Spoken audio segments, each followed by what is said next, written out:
Tudo bem? Je suis Céline. Je suis née en France, mais j'ai toujours eu la tête au Portugal, mon pays de cœur. Alors je l'ai exploré, je l'ai étudié, et aujourd'hui je veux t'emmener en voyage avec moi dans l'intimité d'hommes et femmes d'origine portugaise dont le destin les a parfois embarqués à des milliers de kilomètres de leur terre natale. Des histoires imprégnées de saudade, de courage et d'humilité, comme un héritage aux générations d'après qui continuent d'écrire l'histoire de ce pays. Bonne traversée et à déjà.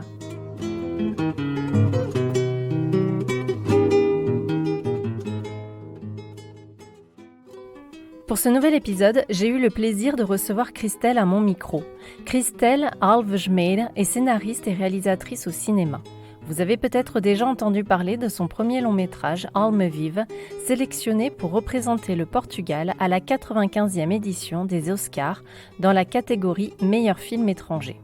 Ce film a été tourné à Trás-os-Montes, au Portugal, plus précisément dans les villages de Junqueira, Carção et Santulhão, à quelques kilomètres de village de mon papa, que j'affectionne tant. J'ai voulu rencontrer Christelle pour qu'elle nous raconte son histoire, celle de ses parents nés au Portugal, son parcours scolaire et sa révélation pour le théâtre. Elle nous parlera aussi des tabous dont traite son film et de ce tournage dans les terres de ses étés au Portugal. Je vous laisse découvrir son récit et à déjà. Je suis Christelle Alves-Meira. Je suis née en 1983 à Montreuil, en banlieue parisienne. Mes parents sont d'origine portugaise tous les deux, mais ils viennent pas de la même région au Portugal. Ma mère est de la région de Trás-os-Montes, c'est une région de montagne dans le nord-est du Portugal. Et mon père est de la région do Minho, c'est le nord-ouest du Portugal, d'un petit village à côté de Viana do Castelo. Ils se sont rencontrés en France. En fait, ils travaillaient tous les deux chez la même dame.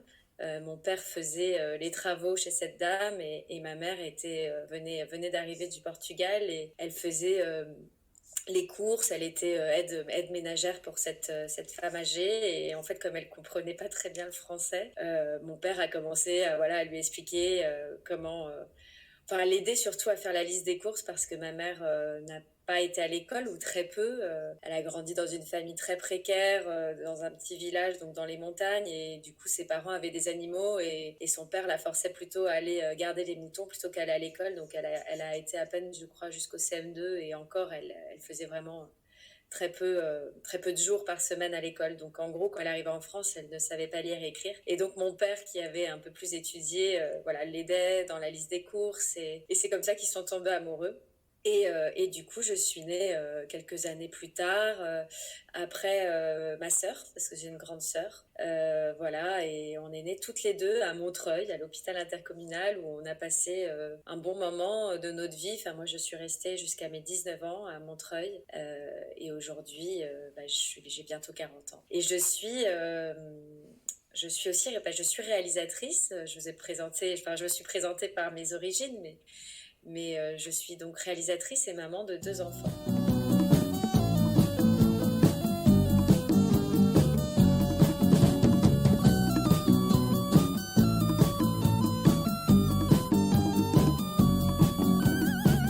Mon père c'était l'aîné d'une famille de 7, je crois qu'ils sont 7, ouais. Et donc, il est parti assez tôt de son village. Donc, c'était pas une famille trop précaire, c'est-à-dire qu'il y avait quand même, ils avaient certains terrains, enfin, c'était donc des agriculteurs hein, du côté de mon père, mais ils n'étaient pas dans la même précarité que du côté de ma mère. Mais malgré tout, il est né dans les années 50, donc on était en plein régime dictatorial sous Salazar et le nord du Portugal était quand même pas dans des conditions économiques idéales et donc comme beaucoup de Portugais à cette époque, mon père décide d'immigrer vers la France, mais pas forcément pour échapper à une précarité sociale et économique, mais surtout pour échapper à la guerre des colonies.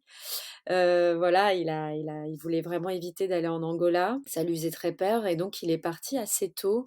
Je sais plus exactement à quel âge, mais je crois qu'il était à peine majeur. Et donc, il est vraiment parti à Salt. Mais il raconte souvent à mes enfants, il y a pas si longtemps, je l'entendais encore parler de ça. Il est parti avec un petit sac plastique, quoi, vraiment un petit sac dans lequel il y avait toute sa vie. Donc, sa vie, c'était pas grand-chose. Et il a pris des risques parce que en traversant l'Espagne de Franco, il y avait quand même ces milices qui étaient présentes et il y a un garçon dans son groupe qui s'est fait tirer dessus. Et voilà, donc il raconte comment il a dû se cacher, dans une sorte de maquis avec son petit sac plastique, traverser l'Espagne qui était dangereuse. Il a réussi à arriver en France et il raconte souvent aussi, le train qui le fait arriver à la gare d'Austerlitz. Je crois que les Portugais, enfin ils arrivaient tous par cette gare, et il arrive avec son petit sac, il sait pas parler un mot de français et il me raconte qu'il a quand même passé sa première nuit dehors à dormir sur un banc parce que voilà, il avait juste une adresse sur un petit bout de papier d'un cousin portugais qui devait l'accueillir, mais il savait pas aller jusqu'à cette adresse et c'est seulement le lendemain, après cette nuit sur un banc, où il a vu un monsieur passer dans la rue, une sorte de moustachu qui ressemblait à un Portugais et il s'est dit: «Ouh, celui-là, à mon avis, il est portugais» et donc il l'a approché, il lui a parlé portugais et effectivement, c'était un Portugais qui a pu, lui expliquer comment, rejoindre, le quartier de la Boissière à Montreuil et donc il a pu rejoindre. Je crois que c'était même pas des cousins, c'était juste des gens du village, voilà, qui allaient l'accueillir et l'aider, dans ses premiers pas. Et il a commencé d'ailleurs, de façon assez difficile. Il a été vraiment dans les baraques, en tant qu'ouvrier, je crois pendant presque 1 an ou 2. Il me racontait que, il dormait dans un garage, en fait, sur le chantier. Ils étaient 8-9, pas chauffés. Enfin, c'était vraiment des conditions très difficiles et donc il a vite mis de côté de l'argent de ses premières payes, pour pouvoir, voilà, prendre un appartement et trouver, un logement plus décent.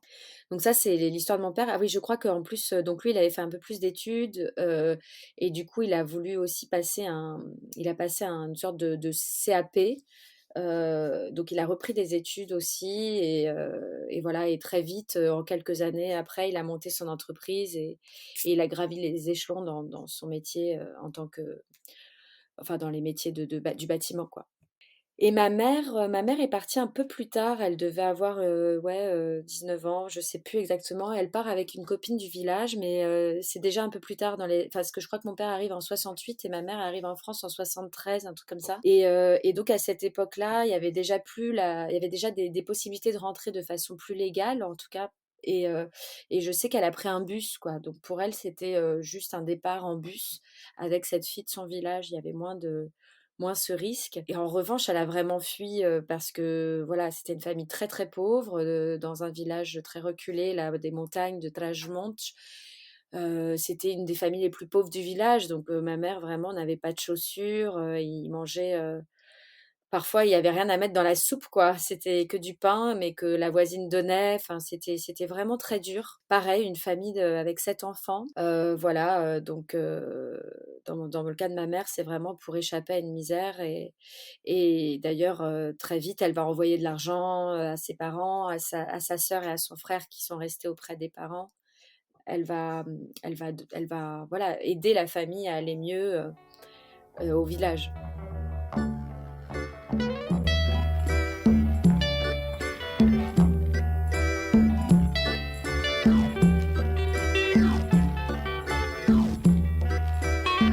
Ma mère, je sais pas exactement quand elle a trouvé du travail, mais elle s'est retrouvée chez cette patronne. Ah si, si, si, bien sûr, je me souviens, ça y est. En fait, elle arrive chez une sœur qui était déjà là, pareil, qui vivait dans des baraques à Nanterre et je sais pas si c'est cette sœur qui l'a aidée, mais bon, je sais qu'elle trouve des petits boulots de ménage, voilà, chez une patronne, mais ça dure, pas très longtemps, quelques années à peine, parce qu'ensuite elle va être engagée dans une maison de retraite, à Bagnolet et là, elle va passer, toute sa carrière, elle va travailler dans cette maison de retraite de ma naissance jusqu'à sa retraite, donc quasiment 45 ans, dans cette maison de retraite et je pense qu'elle a été aidée pour pouvoir y rentrer par je ne sais quelle connaissance, mais bon, elle avait trouvé ce boulot et elle l'a plus quitté. Donc elle disait souvent qu'elle travaillait chez ces petits vieux.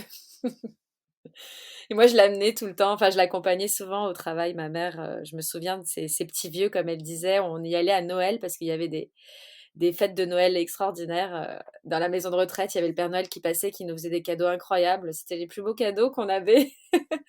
J'avais droit à des Barbie, à des Playmobil, à des trucs. Bon, c'est vrai que mes parents, ils ont eu une ascension sociale sur le tard, mais c'est vrai que les 10 premières années de ma vie, mon père venait de monter son entreprise. Il fallait, on construisait le pavillon, enfin la maison au Portugal, plus la maison en France. Enfin, je me souviens qu'il fallait quand même faire attention aux dépenses et donc j'ai des souvenirs très, très joyeux du comité d'entreprise de ma mère qui nous offrait des cadeaux super. Et d'ailleurs, ce comité d'entreprise, c'est marrant, ça a aussi aidé mes parents à voyager. C'est-à-dire que par le comité d'entreprise, il y avait des voyages organisés à travers le monde. Et c'est vrai que chez mes autres oncles et tantes, je les voyais pas trop voyager, s'ouvrir. Enfin, on va dire que j'avais une image des Portugais qui étaient pas très aventuriers. Et dans le cas de mes parents, grâce à ce comité d'entreprise, ils ont pu faire plein de voyages. Donc, je me souviens, alors nous, on partait pas avec eux, mais ils revenaient de voyages. Par exemple, ils étaient partis au Sénégal, en Égypte, en Thaïlande, et à chaque fois, ils revenaient avec des objets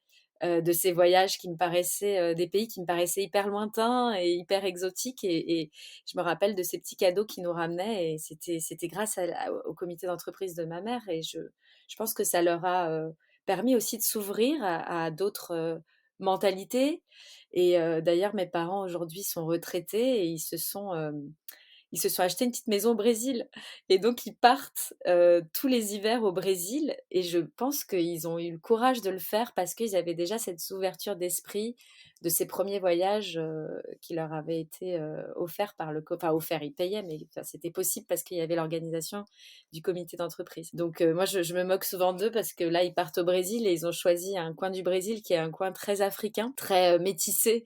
Et il y a quand même une réalité chez les Portugais, c'est qu'il y a une sorte de racisme ordinaire et que je les taquine souvent autour de ces questions-là, mais parce que ma mère a toujours travaillé avec, je vais le dire très ouvertement, hein, j'ai conscience de la force de mes mots, mais avec les Noirs et les Arabes, comme elle disait, mais pourtant c'était ses copines. Et malgré tout, elle critiquait tout le temps voilà, les autres communautés. Et je lui dis aujourd'hui, ah bah maintenant tu vas au Brésil, mais finalement tu te sens pas si mal du côté des Africains. Et puis bon, je les taquine parce que c'est vrai que je trouve que c'est peut-être un point de la communauté qui mériterait quand même d'évoluer. Enfin, en tout cas, dans la génération de mes parents, il y a effectivement un certain racisme ordinaire, alors on a souvent grandi en banlieue avec d'autres minorités, d'autres communautés d'immigrés, et ça manquait un petit peu d'ouverture dans ce sens-là. Donc, c'est plutôt notre génération, la mienne, qui doit aussi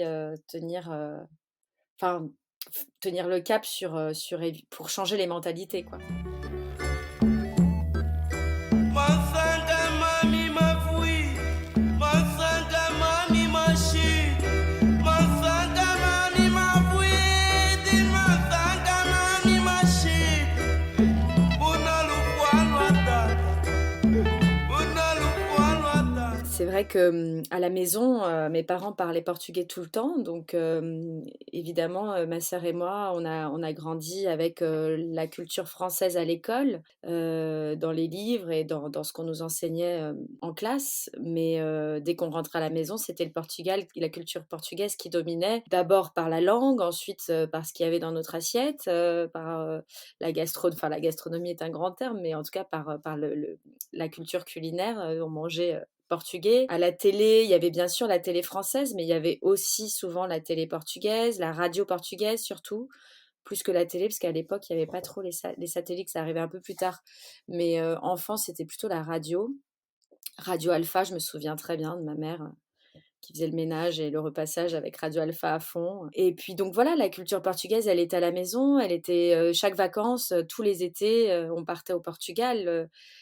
Je crois pas un jour être partie ailleurs qu'au Portugal. Enfin, j'ai commencé à voyager, à découvrir d'autres pays en devenant majeure et une adulte. Et voilà, c'est moi-même qui m'ouvre au reste du monde. Mais sinon, c'était le Portugal. Et puis souvent, d'ailleurs, le village, pas tout le Portugal, quoi.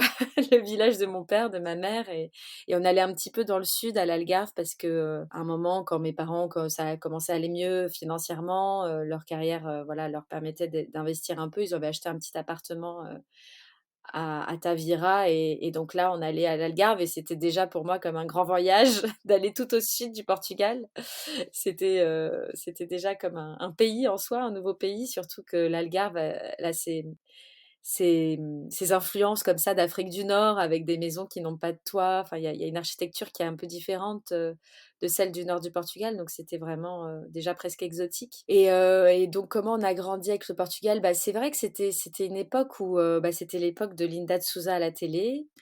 Et Linda de Souza, elle nous a pas forcément fait que du bien dans le sens où bah, c'était une époque où à l'école, on se moquait beaucoup des Portugais. Il y avait énormément de blagues un peu nulle, pas très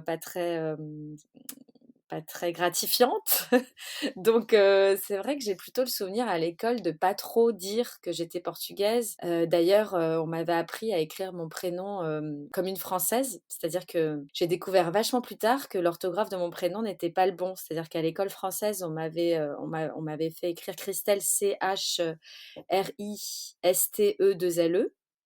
Et j'avais donc le nom de mon père, Mera, qui pour Mera ne fait pas trop portugais. J'avais pas Alves en fait dans mon identité. Donc en fait, certaines personnes ne savaient pas que j'étais portugaise et je le disais pas forcément. Et en fait, mes parents n'avaient pas fait attention à cette orthographe parce que c'est vrai qu'on était quand même un peu livrés à nous. Enfin, c'est pas du tout. Mes parents faisaient ce qu'ils pouvaient, mais ils travaillaient beaucoup et du coup, avec ma sœur, voilà, on était très autonomes sur nos devoirs, sur notre scolarité. Et donc, on n'avait jamais fait attention au fait que j'écrivais pas mon prénom comme sur ma carte d'identité. Et c'est seulement vers l'âge de 19 ans, quand je vais faire.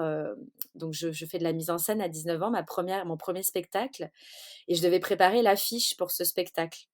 Et donc sur cette affiche, il y avait écrit mise en scène Christelle. Donc j'aurais dû signer Christelle Mera. Et en fait, à ce moment-là, je me suis dit, tiens, mais non, j'ai découvert que mon nom était pas bien écrit. Je me suis dit, c'est le moment de me réapproprier mon identité, la vraie, mon identité portugaise. Et j'ai donc décidé de vraiment mettre Christelle, Cristele. Donc en fait, mes parents l'ont écrit comme ça se prononce. C'est-à-dire qu'ils ont choisi un prénom français parce qu'ils voulaient s'intégrer, mais ils l'ont écrit de façon auditive, quoi, sans savoir comment ça s'écrivait vraiment. Et je trouve l'histoire très belle parce que ça fait partie de leur histoire. Et j'ai récupéré le nom de ma mère, Alves, parce que justement, je trouvais qu'il amenait une certaine consonance portugaise et que j'avais envie d'assumer mon identité portugaise dans les œuvres que j'allais signer. Donc là, c'était ma première mise en scène, mais j'espérais voilà, que ma carrière allait se poursuivre et je voulais mettre en avant le côté portugais. Donc c'est vraiment à 19 ans que je commence à réaliser que c'est une richesse et que j'ai pas à me cacher, j'ai pas à en avoir honte. Et bon, alors ça va prendre un peu de temps. Je vais pas tout de suite faire des films au Portugal, par exemple. Enfin, après toute cette démarche de revenir au Portugal, de raconter des histoires là-bas, ça prend un peu plus de temps, mais ça commence déjà par me réapproprier mon nom, mon identité et mon orthographe. Com a minha guitarra percorri o mundo e com ela conheci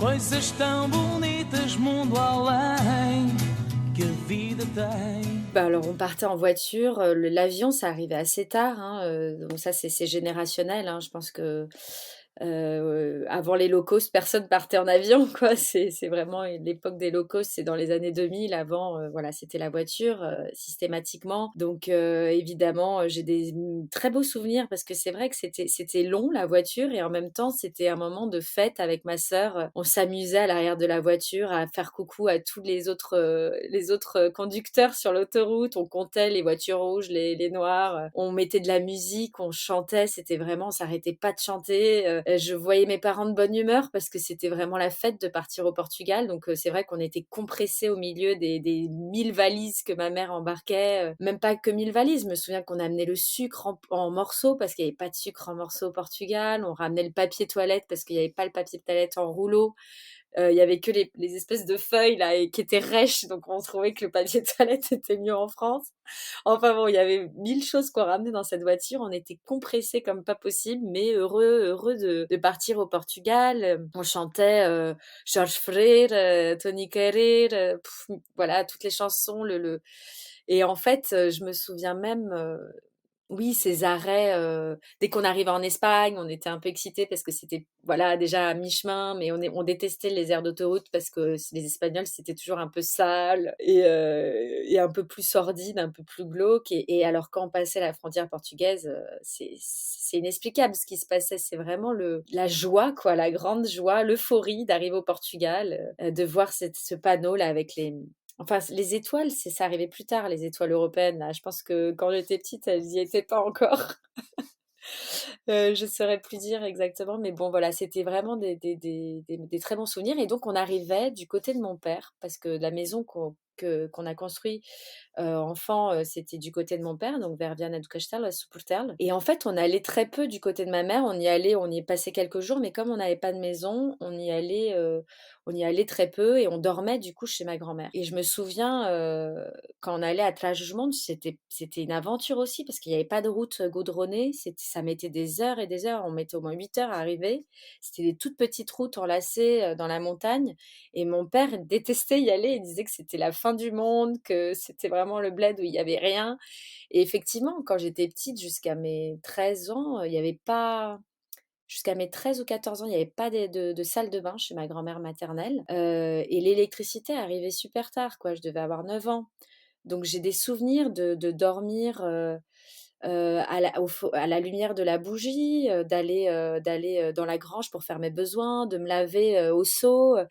Et en fait, j'adorais, quoi. J'adorais parce que j'ai l'impression de faire un voyage dans le temps, mais avec mon intuition d'enfant, hein, mais j'ai plein de souvenirs, d'odeurs, de sensations. Il y avait beaucoup d'animaux chez ma grand-mère maternelle. Il y avait des ânes, des vaches. Et j'adorais, je montais à dos d'âne. Et alors que du côté de mon père, on passait aussi beaucoup de temps à aller ramasser les patates, couper le maïs. Mais il y avait déjà des tracteurs. Alors j'adorais monter sur les tracteurs aussi avec mes cousins. J'ai plein de bons souvenirs de matinées où on se levait à 5h30 du matin pour aller ramasser les patates. Mais il y avait toutes mes tantes. C'était très joyeux. On faisait des pique-niques. Mon grand-père qui conduisait le tracteur. Enfin, on s'amusait à ramasser les petits caroches dans la terre, là, les espèces de petites bêtes qui sont dans les patates. Ça nous faisait peur, mais on se les mettait sous le t-shirt. Enfin bon, on faisait n'importe quoi. C'est l'été à la campagne, quoi. C'est vrai que j'ai plutôt le souvenir dans mon enfance d'un Portugal rural, plus que la plage, même si Viana do Castelo, on n'était pas loin de la plage. En fait, on y allait assez peu à la plage parce il fallait aider les grands-parents au champ, les tantes. Et en fait, j'aimais beaucoup ça, hein. Moi, le côté le rapport à la terre, parce qu'on n'avait pas ça en France. Et puis souvent, mes parents nous laissaient, ils nous envoyaient avec nos tantes un peu plus tôt parce qu'ils travaillaient. Et là, on se retrouvait avec tous les cousins. C'était vraiment la fête, quoi. On passait 3-4 semaines tous ensemble. On faisait des spectacles. Je me souviens le soir alors ça, c'était moi. J'avais très vite ce tempérament voilà, de raconter des histoires, faire des spectacles, mettre en scène. Et du coup, on passait des heures à répéter pendant des semaines. Et un jour de fête, enfin, un jour de réunion de famille dans l'été, on faisait le spectacle pour toute la famille. Et après, on faisait passer le chapeau, on récupérait des escudos. C'était encore les escudos à l'époque. Et on allait acheter des glaces ou des chewing-gums. Comment c'était la marque, la Gorilla? Les chewing-gums avec le singe, là, les chewing-gums portugais. Les gorilles, je crois que c'est ça. Enfin oui, c'était vraiment super et j'ai des très bons souvenirs de vacances l'été là-bas. Et après, il y a l'adolescence qui arrive. Et là, bah, c'était la rivière, les virées en moto. À vélo aussi, je prenais beaucoup mon vélo pour aller à la rivière du côté de mon père. Et les premiers amours de vacances. Qu'on cache aux parents parce que surtout faut pas trop qu'ils soient au courant. Non, non, c'est vrai que c'était vraiment une chance en fait d'avoir le Portugal comme ça en plus de la France, enfin d'avoir ces 2 cultures. Et le Portugal, ça représentait aussi une échappée, quoi. Une échappée. Et il y avait toutes ces réunions de famille aussi qui se font encore, mais pas de la même façon. C'est vrai que quand mes grands-parents étaient encore en vie, on se réunissait beaucoup pour des fêtes de famille. Et comme il y a beaucoup d'enfants, enfin ils étaient 7 du côté de mon père ou 7 du côté de ma mère, à chaque fois que ça faisait des réunions de famille très nombreuses. Et les balles du village aussi l'été, voilà, on allait danser. Il y a vraiment plein de choses à raconter. C'est le Portugal qui fait nous faire ressentir de la saudade, quoi. Et c'est d'ailleurs ce que j'essaie de raconter dans mes films aussi. Si aujourd'hui, c'est le Portugal qui m'amène à faire des films, en fait. C'est qu'il y a tellement d'histoires à raconter, il y a tellement de plaisir aussi à me remémorer ces détails de moments en famille, de moments des premiers amours, de moments de rapport à la terre, ou bien dans mon premier long métrage, la croyance aussi, parce que j'ai grandi quand même dans une famille très croyante, avec des pratiques particulières et dont j'avais envie de témoigner aussi. C'est vrai que du côté de ma mère, j'ai une grand-mère et voilà, qui était vraiment reliée aux esprits, quoi. Et je me souviens aussi, enfant, entendre plein d'histoires un peu qui font peur sur j'avais l'impression, oui, que autour de moi, il y avait tout un monde invisible, qui pouvait se manifester, soit aussi des choses un peu négatives, hein, la peur du mal, du mauvais œil, des gens qui sont malveillants. Enfin, il y a aussi dans la culture portugaise, cette part de méfiance, même si, c'est comment dire? C'est des familles très soudées, très solidaires, très festifs. Il y a l'autre pendant un peu plus sombre qui est aussi la peur du regard des autres, la méfiance, et ça je vois bien qu'il y a un équilibre à trouver, mais la peur du regard des autres, par exemple, c'est un truc que mon père, il nous a un peu élevés dans cette peur-là, mais enfin pas la peur d'être jugé, c'est-à-dire il faut toujours bien se comporter. C'est pas forcément une mauvaise éducation, je veux dire, c'est important, et en même temps, il y a des moments où j'avais, en tout cas moi, devenue adulte, j'ai plutôt envie de dire: «Mais arrêtons de nous soucier du regard des autres et assumons-nous tels qu'on est aussi», parce que ce poids comme ça du social et comment dire? Du regard des autres social, c'est-à-dire bien faire pour ne pas être critiqué, ça enferme aussi. Et je sais que ça, c'est une partie, de la mentalité, on va dire, de la génération de mes parents que j'essaie de combattre à ma façon, en tout cas de les ouvrir un peu plus de légèreté aussi sur ça. Parce qu'on vit plus, si on vit que sur le regard des autres, on fait plus rien.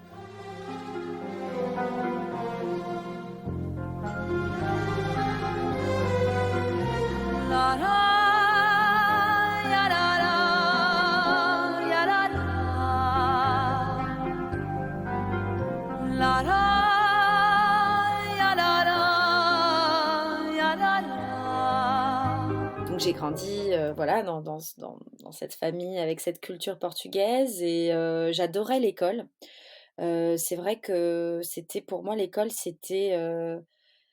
j'y allais, vraiment, toujours avec énormément de plaisir. C'était une ouverture vers un autre monde, quoi. J'avais l'impression que l'école, ça pouvait m'ouvrir, des possibles, parce que, à la maison, je me sentais quand même un petit peu enfermée dans un milieu, j'ai grandi en banlieue, c'était pas une école facile aussi, c'est la vie de banlieue, donc avec, la violence que ça représente, et mais malgré tout, même si c'était socialement un peu difficile, il y avait, voilà, la découverte de la lecture, de l'écriture, et j'étais plutôt bonne élève et j'étais très curieuse, et donc j'adorais aller à l'école, et à l'école, je commençais déjà à faire plein de spectacles tout le temps. En fait, mes jeux favoris petite, c'était d'imiter les gens de ma famille, ou de faire des chorégraphies, ou d'inviter des gens avec moi dans le rêve d'une histoire ou d'un petit spectacle qu'on allait montrer aux autres. Donc j'organisais à la kermesse, à chaque fois, j'avais un spectacle que j'avais monté à la kermesse et qu'on montrait, donc qui était pas prévu au programme des professeurs, mais que j'imposais.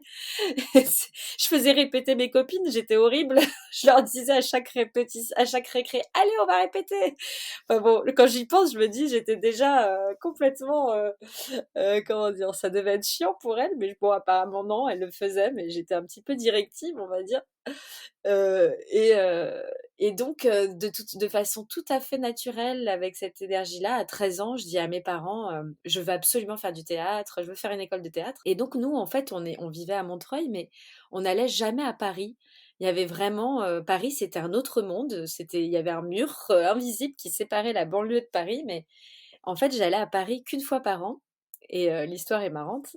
C'est qu'il y avait la banque portugaise à Opéra. C'était la banque où mes parents, bah, avaient leur compte. C'était tout près des Galeries Lafayette à Opéra, et donc une fois par an, je ne sais pas pourquoi, il faudrait que je demande à ma mère d'ailleurs, pourquoi on y allait tout le temps en période de Noël. Je pense que elle avait peut-être son 13e mois, ou je sais pas, il y a peut-être un truc que je ne sais plus pour quelle raison, mais on allait à Noël, à la banque portugaise. Et là, je me souviens, c'était incroyable. On prenait la ligne 9, le métro de la ligne 9 de Mairie de Montreuil jusqu'à Chaussée-d'Antin. Et j'arrivais devant ces baies vitrées là, des Galeries Lafayette, avec toutes les décorations de Noël, l'agitation de Paris, les lumières. Enfin, c'était complètement féerique. On attendait des heures dans cette banque portugaise, mais c'était la sortie, quoi. Et tout ça pour dire que quand j'ai 13 ans et que je dis à mes parents: «Je veux faire du théâtre», en fait, j'avais 13 ans, mais j'étais déjà très mature. J'en paraissais une fille déjà de 18 ans. Enfin voilà, j'ai un peu, grandi avant l'âge, et du coup, je me souviens qu'à 13 ans, j'avais, Il n'y avait pas internet à l'époque, j'avais demandé à mon prof de français, comment faire pour trouver des cours de théâtre et il m'avait dit, bah, «Regarde dans le guide du comédien» et donc j'avais été, au Monoprix, enfin chercher le guide du comédien, je trouvais pas, il a fallu que j'aille à la Fnac, justement à Paris, acheter ce guide du comédien et c'était déjà une expérience en soi que d'aller, à Gilbert Jeune ou à la Fnac, je me souviens plus, trouver ce guide et dans ce guide, il y avait plein d'adresses de cours de théâtre à Paris et là je dis à mon père, bah, j'aimerais bien faire un de ces cours. Il me dit: «Ah oui, mais tu vas pas aller toute seule». Enfin voilà, et mes parents portugais, très protecteurs, j'ai à peine 13 ans et il avait raison, hein, heureusement qu'il m'a pas laissé y aller tout seul. Et donc là, c'était trop mignon. Mon père, il m'a toujours fait confiance. C'est fou, dans toutes mes folies, quoi, il m'accompagnait, quoi. Donc du coup, je me vois avec mon père débarquer dans un cours de théâtre, dans le 9e et j'avais à peine 13 ans et le directeur nous accueille et il hallucine, quoi. Il dit: Mais tu sais, les cours que je donne, c'est pour des adultes, c'est pour des gens qui ont déjà fait leur bac. Et moi, je lui dis, mais moi, je veux faire du théâtre, je veux que vous me preniez. Et il a été tellement touché par la démarche de me voir débarquer avec mon père et tout ça. Il m'a dit, bon, si c'est comme ça, je t'autorise à venir le mercredi après-midi quand tu n'as pas cours et ce sera gratuit pour toi. Et donc, me voilà embarquée tous les mercredis après-midi dans le 9e arrondissement, tu vois, beau quartier. Mon père m'amenait avec sa voiture et j'ai commencé comme ça, toute jeune, avec des adultes. Je me souviens, ça m'impressionnait vachement. Je voyais des adultes parisiens, des gens, parfois dans des cours de théâtre, t'as des gens de 20 ans, mais t'en as qui en ont 40, 50. Et je me souviens que la première scène que j'ai jouée, c'est une scène qui s'appelle Pygmalion et qui est justement l'histoire, enfin le prof avait bien vu, c'est l'histoire d'une petite fille qui arrive de milieu un peu pauvre et qui va découvrir le grand monde à travers un homme qui va la façonner, lui apprendre à lire, à écrire et lui faire découvrir les châteaux, etc. Et en fait, je pense qu'il il y avait un peu de moi, quoi. Je débarquais dans un monde qui était le monde du savoir, du théâtre, de Paris, enfin voilà. Et là, à partir de là, c'est le rêve qui s'est installé en moi de me dire, voilà, c'est ça que je veux faire de ma vie, je veux vivre à Paris, je veux lire toutes les pièces de théâtre, je veux écrire, je veux faire du théâtre et là, ça m'a plus quittée. Et du coup, j'ai décidé de quitter ma banlieue au lycée. J'ai quitté Montreuil, j'ai demandé à être inscrite dans un lycée théâtre dans le 7e arrondissement, un lycée privé. Donc mes parents ont accepté et là, ce qui est fou, c'est que je dois beaucoup à mes parents, c'est ils ne se sont jamais opposés à mon désir de faire du théâtre et au contraire, ils étaient, toujours là pour m'aider, à leur façon, parce qu'ils comprenaient pas vraiment ce que ça signifiait, mais ils me voyaient tellement motivée que, voilà, ils m'ont soutenue. Ce qui, je pense, est rare parce qu'il y a plein de parents, d'ailleurs des parents de milieux très intelligents, qui rejettent les arts et qui auraient, vraiment empêché, leur enfant de faire, ce choix. Et dans mon cas, mes parents ont toujours dit: «Il faut aller au bout de ses rêves, se donner les moyens et si tu y crois, tu y arriveras» et ça, c'est vraiment j'entends mon père toujours dire ça. Faut toujours avoir un rêve en chasse un autre, faut se donner les moyens et puis une des grandes phrases qu'il dit tout le temps, c'est, «Ne laisse jamais à demain ce que tu peux faire aujourd'hui», quoi. Cette notion du travail, de pas lâcher, de s'investir voilà, j'ai la grande chance, c'est vrai que j'ai jamais vraiment procrastiné dans ma vie, j'ai toujours eu envie de me lever et de me dire: «Allez, je vais faire des choses et ça va marcher», même si c'est très dur par moments, mais c'est ce qui nous tient quoi, d'avoir des projets.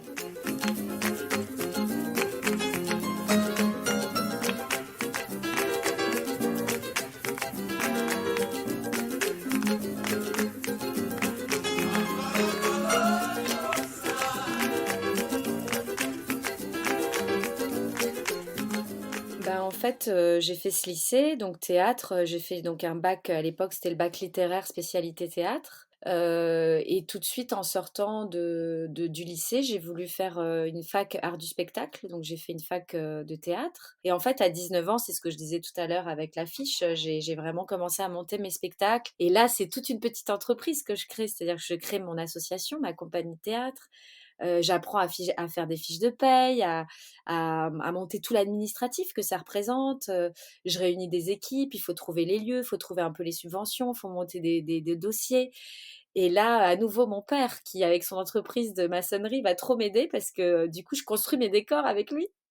Et là, c'est génial, quoi. Je profite de toutes ces machines, de sa peinture. Enfin, on construit des décors. Je profite de ses camions. Je conduis et j'apprends. Je passe très vite mon permis parce que je m'aperçois qu'il faut absolument que je sache conduire pour transporter les décors, les costumes et tout ça. Donc, je passe vite mon permis et je conduis son 15 mètres cubes, là, cette espèce de gros camion d'entreprise portugaise avec la benne derrière. Et ben, je remplissais la benne des décors de mes spectacles et je me dépatouillais pour trouver des dates. C'était pas facile, mais bon, j'avais 20 ans et j'avais plein d'énergie et je gagnais pas grand-chose hein, avec le théâtre en termes de financièrement parlant. Je gagnais pas ma vie, mais je faisais ce que j'avais envie de faire et du coup, je montais des spectacles tout en faisant. J'ai fait quand même 5 ans d'études de théâtre.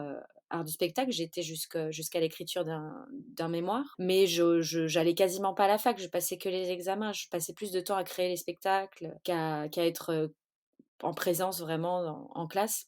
Même si j'ai eu mon mémoire avec mention très bien, enfin tu vois, j'ai fait ce qu'il fallait faire pour avoir quand même des études. Ça m'a aidé quand même de faire la fac parce que j'ai appris à écrire, tu vois, c'est important. Aujourd'hui, en tant que scénariste, réalisatrice, je passe beaucoup de temps à écrire, donc c'était vraiment important que je continue les études. Et voilà, je monte les spectacles et qu'est-ce qui se passe? Ah oui, alors comme je gagne pas trop ma vie et que je veux quand même prendre mon indépendance, je me voyais pas rester chez mes parents. Du coup, je vais être serveuse.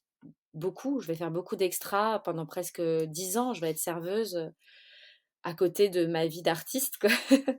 Et puis, et puis je vais m'acheter une caméra, ça c'est un moment important. Je dois avoir 24 ans, je travaille tout un été pour m'acheter ma première caméra. Et en fait, ce qui m'amène au cinéma, c'est la rencontre avec mon compagnon, l'amoureux de ma vie, enfin le père de mes enfants, avec qui je suis depuis 20 ans. En fait, donc il s'appelle Julien, donc c'est un Français. Et je rencontre Julien justement dans la rue de mon lycée parisien et tout ça. Lui, il est un peu plus âgé, il a fait une école d'art graphique. Et en fait, il me montre ses vidéos parce qu'il faisait des vidéos en Super 8. Super 8, c'est les vieilles caméras en pellicule là qui ont un grain très beau. Il faisait de la photo, il était artiste, il dessinait. Ça me faisait complètement craquer. Et en fait, voilà, on s'est jamais quittés, on est tombés très amoureux. Et comme lui, il avait déjà ce rapport à l'image, ça m'a libérée. Je me suis dit, mais achetons une caméra et faisons un film ensemble. Et on est parti, j'avais 25 ans, on est parti en 2005 au Cap-Vert. Et mon premier film, c'est au Cap-Vert, sur la musique. Donc il y avait déjà cette envie d'aller vers des lusophonies, d'aller vers le... Enfin, j'avais envie de voyager, j'avais envie de faire un film, et en même temps, je parlais le portugais, donc le Cap-Vert, c'était la destination rêvée. Et là, on est parti presque 4 ou 5 fois au Cap-Vert, on a fait un premier film qui était très beau, et on a fait un deuxième film ensemble en Angola. Donc j'ai persévéré sur les anciennes colonies portugaises. Là, l'Angola, c'était plus difficile. L'histoire n'est pas la même hein, qu'au Cap-Vert. On le sent bien quand on y va. Mais voilà, on a quand même fait un film. Et voilà comment j'en viens. En fait, le cinéma s'est fait comme ça sur le terrain, poussé aussi par Julien, voilà, par son savoir, par son lien avec l'image, ça me rassurait. Je me disais, bah, j'ai pas besoin de faire d'école, lui, il sait filmer, donc on va s'en sortir. Donc on s'apportait ce que moi je ne savais pas, lui le savait, et j'ai beaucoup appris avec lui. Et encore aujourd'hui, donc ça fait 20 ans qu'on est ensemble. 2005, c'était le premier film. Aujourd'hui, on est en 2022. Bon, voilà, ça fait longtemps. Aujourd'hui, on continue à faire des films ensemble et je lui dois beaucoup, quoi. Son regard est très important. Et vraiment, le cinéma, après, vient dans ma vie avec cette envie d'aller vers le Portugal. Voilà. Et après ces deux films, donc Le Cap-Vert et l'Angola, j'ai fait 4 courts-métrages au Portugal. Et là, je viens de réaliser mon premier long-métrage, donc Almaviva, dans le village de ma mère. Et c'est presque tout un cycle comme ça de cinéma autour du Portugal et de ces questions qui me traversent. Comme je disais tout à l'heure, dans mes films, j'essaie de mettre un peu de ces mémoires, de ce que je ressens, de cette double culture, de tout plein de choses qu'il y a à raconter, quoi. D'ailleurs, je trouve que c'est dommage, mais il n'y a pas assez de films. Il y en a quelques-uns, mais il n'a pas assez de films. Enfin, quand on voit comment le Maghreb ou d'autres communautés de France sont représentées au cinéma, je trouve que voilà, la communauté portugaise, il y a encore, bah, il y en a qui arrivent, il y a des réalisateurs qui émergent et tant mieux parce qu'on a vraiment plein de belles histoires à raconter et notre culture, elle est riche, quoi. Et le Portugal aussi, c'est un beau pays, il y a plein de choses. C'est vrai que pour l'instant, j'ai raconté toujours du côté portugais, c'est-à-dire je racontais les Portugais de France, mais au village là-bas. Et sans doute le prochain, ce sera du côté français. És vida só que uns a viver para pode rir, não te machê, se macama sabura. Angola, Angola, oi, que popção, a minha os catamata, um bem coara para manhã caminho. C'est vrai que j'arrive à la fiction, donc j'ai fait du théâtre comme je disais, j'ai fait ces 2 films documentaires au Cap-Vert, en Angola et puis, ma grand-mère décède, quand je dois avoir, 25 ans, enfin bon, il y a une dizaine d'années et c'était donc ma grand-mère maternelle, c'était la grand-mère, avec laquelle j'aimais beaucoup mes grands-parents paternels aussi, mais j'avais moins d'intimité avec eux. C'est-à-dire que ma grand-mère maternelle, j'avais beaucoup d'intimité parce que j'étais souvent c'était donc là où on n'avait pas de maison, à Trás-os-Montes, donc quand j'allais au Portugal chez elle, je dormais dans sa maison, je vivais avec elle et du coup, j'avais vraiment une très grande intimité avec cette femme qui était une grand-mère un peu austère, donc assez charismatique, mais qui en même temps, dès que je la voyais, elle me prenait dans ses bras et elle me faisait des gros câlins avec sa grande poitrine. Elle avait une grosse poitrine, je me souviens, et j'adorais voilà, elle me posait tout plein de questions. Elle était très curieuse, elle était très entière et surtout, elle était très mystique.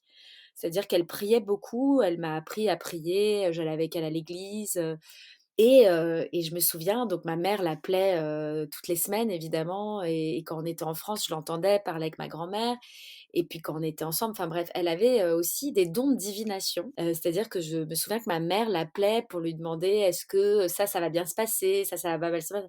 Donc elle n'était pas du tout, comment dire? Elle le faisait juste en interne pour ses enfants, pour sa famille. Elle ne recevait pas des gens chez elle, quoi. C'était pas officiel.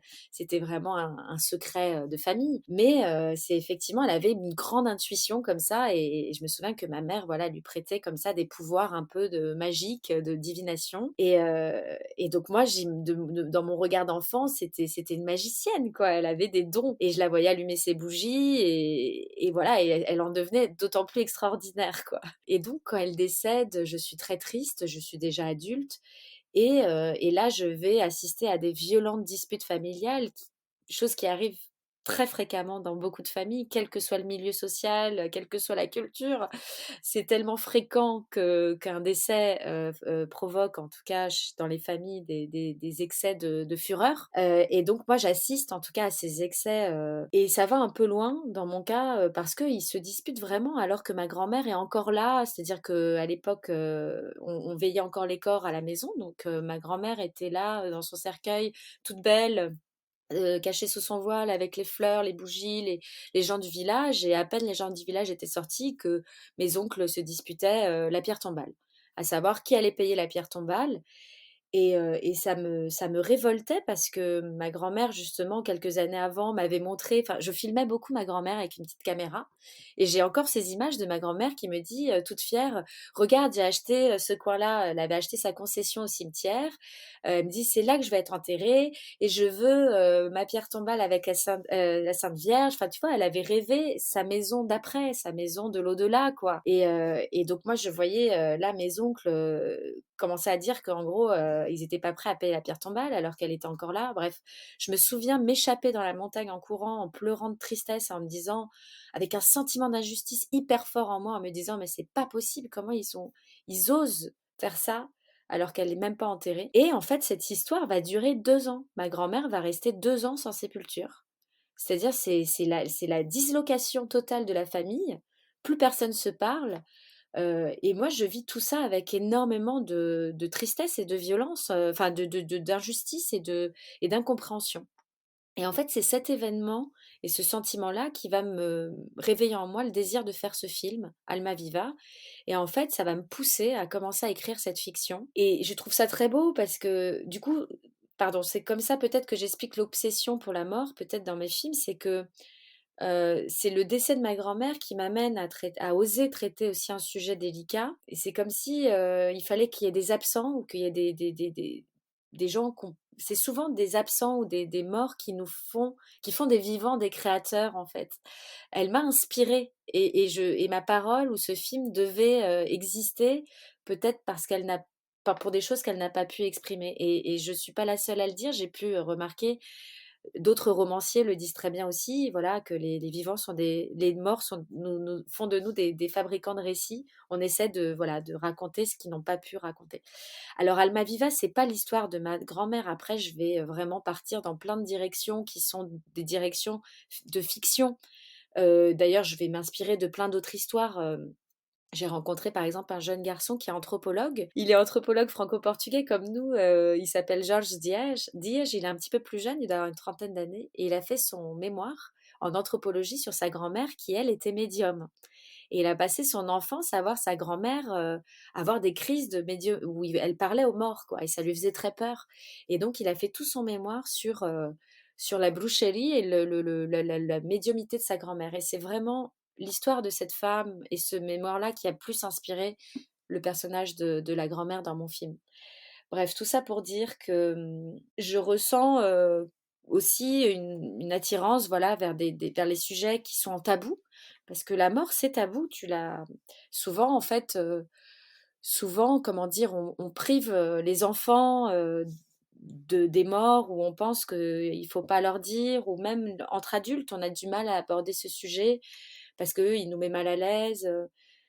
En fait, avec Almaviva, j'avais envie aussi de nous ramener, de nous confronter à ce sujet, parce que le cinéma, il nous permet aussi de traiter la mort de façon plus, comment dire, plus acceptable que dans la vie. Dans la vie, c'est tellement douloureux que voilà. Mais le cinéma a cette puissance de mettre à distance et de réveiller des émotions avec justement une distance qui nous permet de les accepter. Et voilà, et Almaviva, il revient sur deux tabous, celui de la mort, mais aussi celui de la sorcellerie, parce que là aussi, on est dans un tabou quand on parle de mauvais sorts, de sortilèges, de sorcières, de bruxerie au Portugal, ou même en France encore, c'est un sujet qui pose des controverses, qui est tabou et que moi-même j'ai mis du temps à assumer et à accepter. Mais je me suis dit qu'à un moment donné, quand on fait une première œuvre et une œuvre pour le cinéma, il faut aussi faire bouger les mentalités.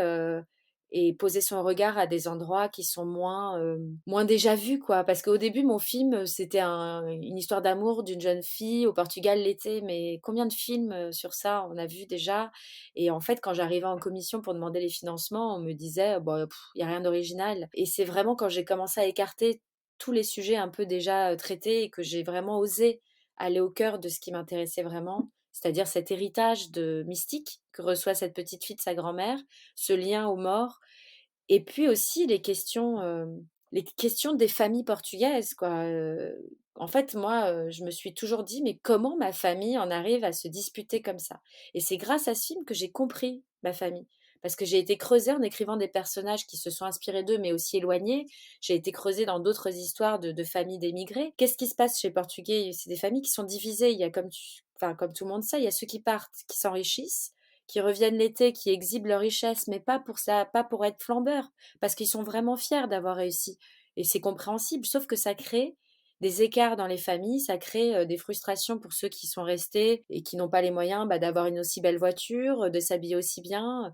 Ça crée aussi des écarts dans le village. Moi, je me souviens, nous, les jeunes Français qui arrivaient l'été, on avait des meilleures baskets que les Portugais qui étaient bergers ou agriculteurs au village, on n'écoutait pas la même musique, on avait déjà les Walkman, on écoutait des trucs différents, et eux forcément se sentaient diminués, quoi, alors que nous on cherchait pas forcément à les rabaisser. Mais ces écarts sociaux, ça raconte sociologiquement parlant, ça crée des histoires et des écarts, des frustrations, des non-dits, des incompréhensions que j'essaie d'aborder dans Almaviva avec humour. Enfin, j'ai essayé en tout cas de ramener aussi de la comédie parce que je trouve que la comédie permet justement de dire les choses avec tendresse, même si elle critique un peu les choses, elle permet de le dire tendrement. Et en même temps, voilà, aussi aborder les contradictions des familles. Tu vois, là dans l'histoire, il y a un oncle qui a très bien réussi sa vie. Il roule dans une belle voiture, il fait sa piscine et pourtant, par principe, il veut pas lâcher 1 000 € pour la pierre tombale de sa mère parce qu'il pense que c'est à sa sœur de donner l'argent qui était déjà sur le compte, prévu pour ça. Enfin voilà, c'est des histoires d'argent. On sait que ça crée toujours des discordes dans les familles. Donc j'essaie aussi d'aborder ces questions-là. Voilà, donc c'est vrai que mes obsessions, elles se sont focalisées, sur, les histoires de famille, avant tout. et des défunts. Ai que ninguém volta ao que já deixou. Ninguém larga a grande roda. Ninguém sabe onde é que andou. Ai que ninguém lê. Quand on se lance dans des projets où on partage des histoires avec les autres, il faut aussi, enfin en tout cas dans mon cas, je dois me sentir un tout petit peu intime avec les histoires que je vais raconter et légitime de les raconter. C'est vrai que du coup, je sens bien que je suis légitime à pouvoir raconter le Portugal parce que ça fait partie de moi et que en plus, comme je le disais tout à l'heure, il y a pas tant de films sur ces histoires-là, donc autant les raconter. Mais après, la vérité, c'est que quand je choisis une histoire, en fait, c'est vachement moins mental que ça et moins réfléchi que tout ce que je dis là. C'est vrai qu'il y a un petit miracle qui se produit quand on décide de se dire, allez, c'est ça l'histoire, c'est celle-ci que je vais raconter. C'est un miracle qui s'explique pas, qui est vachement plus intuitif, qui nous vient plutôt du cœur et du ventre plus que de la tête. C'est une histoire qui à un moment s'accroche et qui fait que quand on se réveille le matin, on va se doucher ou on marche dans la rue, on y pense tout le temps. Qu'il y a une sorte de réseau de signes qui se mettent en place autour de l'histoire. On se dit, ah tiens, c'est bizarre. Hier, je parlais de ça. Aujourd'hui, il y a ça qui surgit. On se dit, ah bah tiens, il y a peut-être quelque chose. Donc, c'est vraiment un peu plus flottant comme ça, plus que rationnel de se dire, oui, je vais continuer sur le Portugal ou pas. Enfin, voilà. En tout cas, il s'avère que le prochain sera aussi en lien avec le Portugal, mais plutôt tourné en France, mais avec un personnage qui est né au Portugal et qui a aussi migré en France et qui a gardé un lien avec le Portugal, mais voilà, mais sur une femme avec une histoire, oui, particulière et très assumée. Justement, une femme qui a été à l'encontre de ce que je disais un peu tout à l'heure. C'est une femme qui est le contre-exemple. Elle a osé très très tôt s'assumer telle qu'elle était, au risque d'être condamnée par la société, son entourage, sa famille. Et c'est fascinant. En tout cas, ce qui me fascine chez elle, c'est ça. Comment on fait pour s'assumer alors qu'on vit dans un cadre plutôt conservateur. Voilà, c'est intéressant. Mais c'est vrai que on va continuer, oui, sur le Portugal. Que me importa que tu seas gitana, que me importa tu raza calé, si tus ojos se me han clavito dentro de mi alma como un alfiler. Gitana, gitana mía, no me niegues tu querer, mejor quitarme la vida. Le village de ma mère, si tu veux, t'arrives en voiture. Après, il n'y a plus de route. Donc, c'est vraiment au fin du monde, la fin du monde. C'est comme ça qu'on le qualifie parce qu'après, il n'y a plus que les montagnes. Et c'est le village qui n'apparaît même pas dans le GPS, quoi. C'est un village où, à l'année, tu dois avoir une quarantaine de personnes seulement. Et évidemment, l'été, bon, bah, c'est décuplé par 100 au moins. Mais donc, moi, quand j'arrive en fait, avant de faire le long métrage, j'ai fait 2 courts métrages là-bas en me disant qu'il fallait commencer à préparer le terrain, quoi. Et c'est vrai que pour la plupart des gens, ils n'avaient jamais été au cinéma. Ils savaient même pas ce que c'était le cinéma. Donc, ce qui est extraordinaire, c'est que comme je viens de là-bas, ils m'ont vu naître, il y a aucune méfiance, en fait. Il y a tout de suite une réaction de «Ah bah génial, il va se passer quelque chose, alors qu'est-ce qu'on doit faire, quoi?» Et donc je me souviens du premier casting, parce que j'ai quand même fait un casting, parce que évidemment tout le monde n'est pas capable d'être acteur devant la caméra. Enfin, il y a des gens qui d'un coup vont être très impressionnés, ils vont plus du tout être naturels, ça va se voir. Donc j'étais obligée de faire passer un casting, pas pour les mettre les uns contre les autres, mais juste pour voir qui avait les capacités ou pas d'être acteur. Et donc là, c'était trop drôle, quoi. Ils se sont tous prêtés au jeu, mais que ce soit les plus jeunes et jusqu'aux personnes très très âgées, quoi. Des dames de 90 ans qui étaient venues au casting en se disant curieuses, allez, on va voir ce que ça donne. Et là, bah, pendant le casting, en fait, c'est comme une grande cour de récréation, c'est-à-dire que je les réunissais et je leur faisais faire des petites improvisations à partir de scènes de vie qui leur ressemblent, enfin, en tout cas des histoires dans lesquelles ils se reconnaissent. Voilà, je leur fais pas jouer un rôle de quelque chose qu'ils ne sont pas du tout, quoi. J'essaie quand même de partir de ce qu'ils sont et de les amener sur des terrains qu'ils connaissent. Donc du coup, ils se laissaient guider. C'était vraiment magique. C'était très, très amusant. On a beaucoup ri. Je me souviens de, voilà, c'était des moments de grand jeu, surtout que Bah, quand on va tourner le film, c'était en période de Covid, donc ça faisait plus d'un an qu'ils vivaient un peu tous enfermés chez eux. Il y avait plus beaucoup de choses qui se passaient, il y avait plus les balles l'été, il y avait plus les convives, enfin les moments où ils se réunissaient. Quand on arrive avec l'équipe du film, on s'installe quasiment 6 mois au village et on est une équipe assez nombreuse. Il y a tous les gens de Lisbonne. Enfin, faire un film, c'est beaucoup de moyens humains pendant un certain nombre de mois. Donc en fait, ça a complètement dynamisé la région, quoi. Les hôtels, on les a remplis, les restaurants, les gens du village ont loué leur maison, ils ont loué leur voiture. Enfin, on a créé aussi une dynamique économique. Et ça, voilà, c'était vraiment une aubaine pour tout le monde. Tout le monde avait à y gagner. Et je suis vraiment, enfin, sans les gens du village et même l'aide de tout le conseil de Vimioz, quoi. C'est-à-dire presque à 50 kilomètres autour du village, il y avait des figurants, des écoles, des gens qui prêtent, s'ils vont prêter un cheval, un autre qui va prêter une vache, un autre qui prête les moutons. Enfin, en fait, on a besoin d'énormément de moyens humains. Et donc, je leur suis vraiment, vraiment très reconnaissant.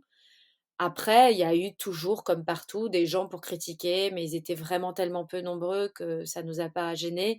Ceux qui critiquaient, bah, ils n'ont pas participé, tant pis pour eux, tu vois. Mais dans l'ensemble, c'était vraiment plutôt très, très, très enthousiasmant pour eux et une grande fierté. Enfin, je sais pas si tu te rends compte, mais ce petit village méconnu, aujourd'hui, bah, tu vois, cette semaine, le film, il est en Corée, à Calcutta, aux États-Unis.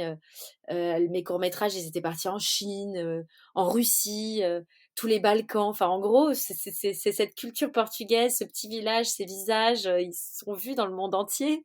On représente le Portugal aux Oscars, ce qui est dingue. Et là, c'est la fierté pour eux, ils se sont vus au journal télé parce que donc cette nomination aux Oscars a fait que quand le film est sorti au Portugal en salle, ça a fait beaucoup de bruit. Ils ont été interviewés. Enfin, c'est hyper beau parce que c'est la mise en avant de leur culture et de leur tradition et de leurs croyances. Et ce qui est très beau, c'est que je m'attaque quand même à des tabous, j'en parlais tout à l'heure. La sorcellerie, tu vois, sujet normalement que...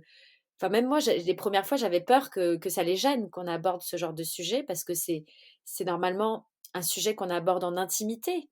Quand on va consulter au Mabrouche, on va pas dire je vais voir la brouche, on va dire oui, je vais voir un tel est très bien. Enfin, on essaie de trouver des mots cachés pour dissimuler parce que c'est une pratique qui se fait en secret. Et là, le cinéma porte ce sujet au public. Donc je me méfie un petit peu, je savais pas trop comment ça allait réagir et en fait, ça a réagi très bien. Je pense qu'à un moment donné, tout le monde a pris conscience de la distance, que c'était une fiction et que aussi il était temps de lever le voile aussi sur des sujets, qu'il était temps d'arrêter de se cacher pour allumer des bougies. Enfin, tu vois, le temps des bûchers et des chasses aux sorcières est passé et qu'au contraire, il est aussi temps d'assumer.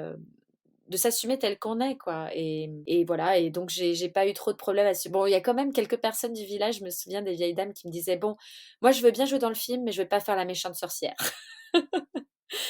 Et d'ailleurs, souvent, c'était les vraies sorcières qui disaient ça. Non, je rigole. Mais non, mais c'était drôle. Certaines avaient quand même des conditions. Genre, moi, je veux pas faire la méchante. Mais bon, ça, c'est vrai qu'il y a même des acteurs, hein, des acteurs professionnels qui aiment pas jouer les rôles de méchants. C'est compréhensible. Mais c'est vrai que bah, si les gens qui m'écoutent vont voir le film, les dames du village qui ne sont pas des actrices professionnelles, elles ont des scènes extraordinaires, elles sont hyper puissantes et elles ont travaillé comme des professionnelles. Elles ont un certain âge en plus. Elles ont quasiment 20 jours de tournage, c'est-à-dire elles doivent venir, se faire maquiller, refaire les scènes. Enfin, tout ce qui se cache derrière un film, en fait, c'est énormément de travail. Et elles peuvent être, en fait, je pense que la gratitude, c'est ça, c'est qu'aujourd'hui, elles peuvent être fières d'avoir joué dans un film et d'avoir été capables de le faire. Au-delà du côté, elles deviennent connues, c'est pas ça, c'est le fait d'avoir réussi à se défier, parce qu'être acteur, c'est pas donné à tout le monde, quoi. Donc, j'ai vraiment eu des révélations de talent caché.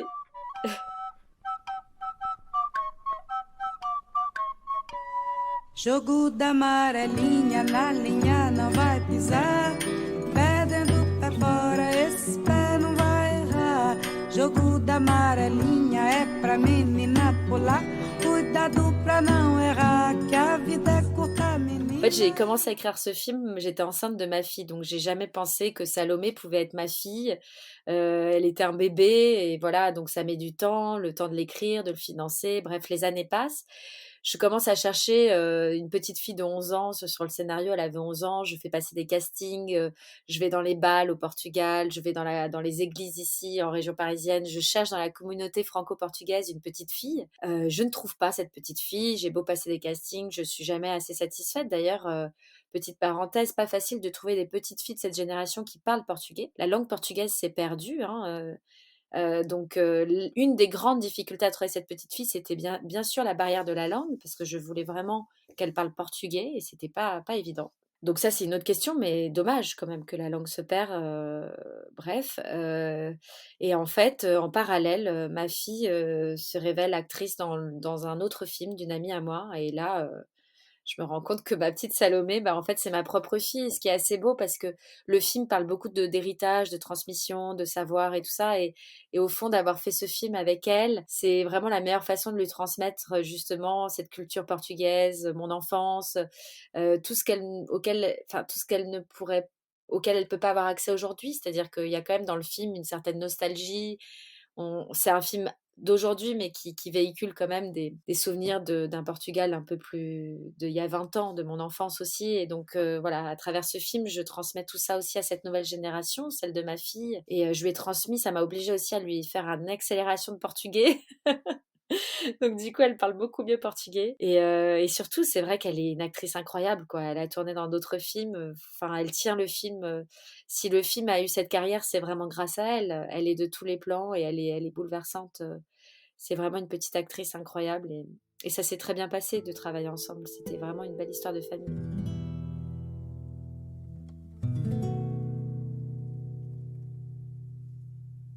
Lua,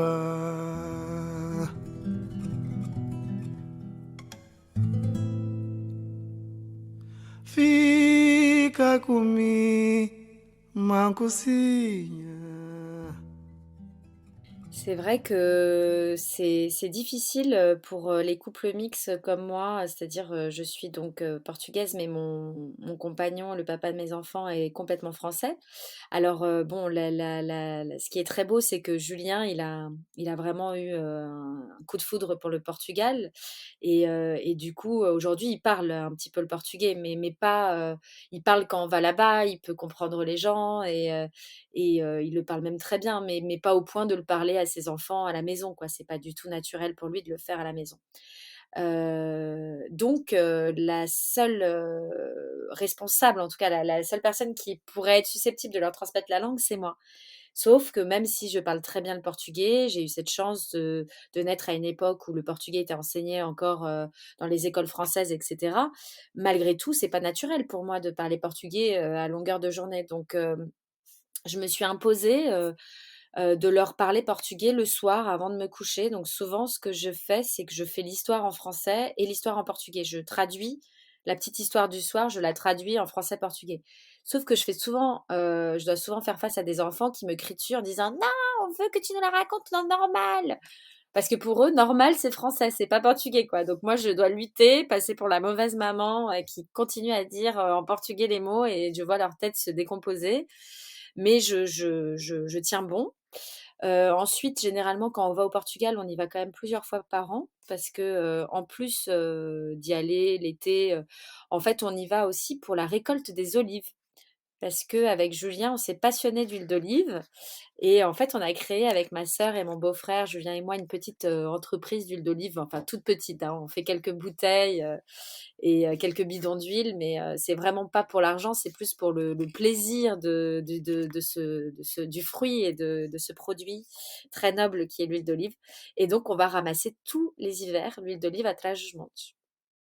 Et c'est grâce à cette passion qui nous est venue avec Julien que mon père a décidé aussi de faire une petite maison dans le village de ma mère il y a quelques années. Donc ça a changé les mentalités. Mon père qui détestait Trás-os-Montes, enfin détestait, j'exagère, mais qui allait tout le temps à reculons, finalement il se retrouve à aussi ramasser les olives, à faire de l'huile. Enfin c'est très beau de voir comment en devenant adultes, on transforme nos parents aussi par nos goûts, nos envies, nos aspirations. Enfin, je trouve que c'est intéressant de voir la transformation aussi de nos parents, de leur mentalité, en tout cas quand ils en sont capables. Il y a des gens qui ne sont pas capables de transformation, mes parents en tout cas le sont. Et voilà, et du coup, mes enfants, quand ils vont ramasser les olives, ils parlent portugais. Enfin, on essaie de parler portugais. Merci Christelle d'avoir accepté de me confier ton histoire et tes projets. Évidemment, je vous recommande d'aller voir son film qui sort dans les salles françaises dans les prochaines semaines. Sensible et puissant, c'est un film qui a fait écho à mes souvenirs au village l'été, la moto, les balles, la rivière, les rumeurs de brucherie entre voisins et surtout la beauté, la force et la douceur de la grand-mère. Je ne veux pas vous spoiler le film, mais Lua, dans le rôle de Salomé, est absolument magnifique. Je suis vraiment touchée par le travail de Christelle, sa façon de filmer ce Portugal rural, l'impact de la grande émigration portugaise dans les années 60-70 qui a vidé ces villages d'habitants et les relations parfois teintées d'incompréhension entre ceux qui sont partis et ceux qui sont restés. Je vous invite à suivre son travail. Quelque chose me dit qu'elle a de belles œuvres à créer autour du Portugal que l'on aime tant. Je profite de cette fin d'épisode pour vous annoncer qu'il clôture la première saison du podcast Agosto. Merci pour vos écoutes, vos messages à chaque sortie d'épisode, mais aussi pour ceux que vous envoyez aux invités suite à leurs témoignages. Il y aura bien une saison 2 et je peux déjà vous promettre de belles surprises. Pour continuer à développer le podcast, j'ai besoin de vous. Suivez Agosto Podcast sur Instagram, Facebook, laissez vos avis et commentaires sur les plateformes d'écoute et partagez au maximum. Comme d'habitude, toutes les références des musiques que vous avez pu entendre sont sur les informations de l'épisode. À très brève!